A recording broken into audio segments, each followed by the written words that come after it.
Gitabangan og kulata sa grupo sa mga batan-on ang usa ka grade 10 student sa Davao City National High School pasado alas 6 sa gabi niadtong Biyernes, Enero 31.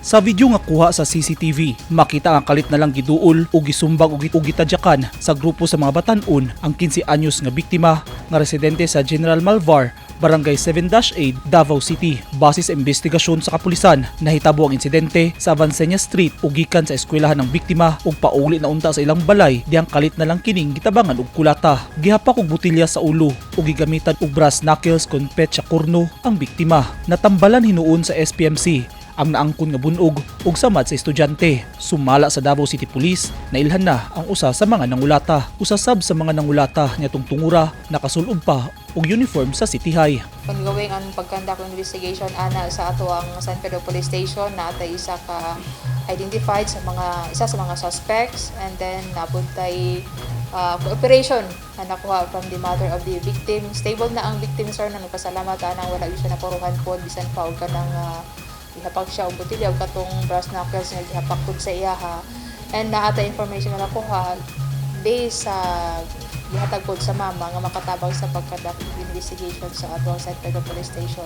Ginasubay na sa Davao City Police ang mga responsable aron mapanubag sa panghitabo. Sa mga information na nakuha nato, personal, sir, no, kaya to kung dili na mo i-ban into public kung sa nga rason gyud, no, kay personal, and then minor pod ang involved.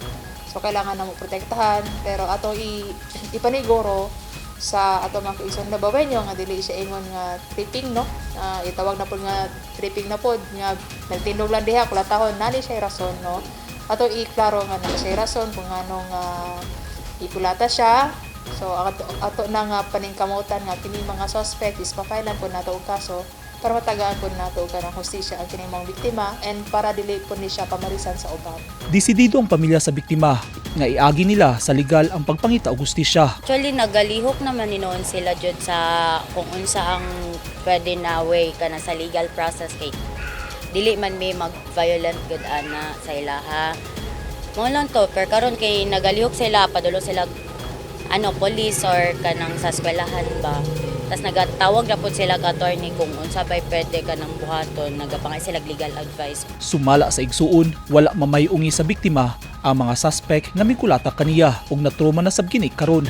Dili siya halos nagatingog sa amo kanang pagpangutan-on namo siya kay magkuan siya kanang mag utal-utal siya. Kanang ingana pangutan-on namo siya kung unsay nahitabo kay kanang paspas man good kay kanang pagsumbag man good siya first sumbag kay nakanakel, so nagtabon din siya. Mao lang to iyahang maingon gyud na kanang gisumbag lang siya, wala na siya na feel ana dayon kay tungod sa adrenaline nga na feel niya katong gabi.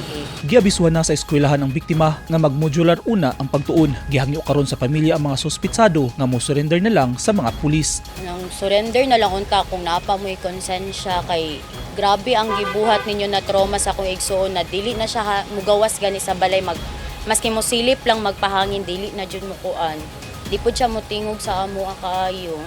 Mahadlok jud siya. Ginasubay na sa kapulisan kung asa nagtago ang grupo sa mga batan-ong nangulata. Eugene Hinutan, Newsline Philippines. Stay safe.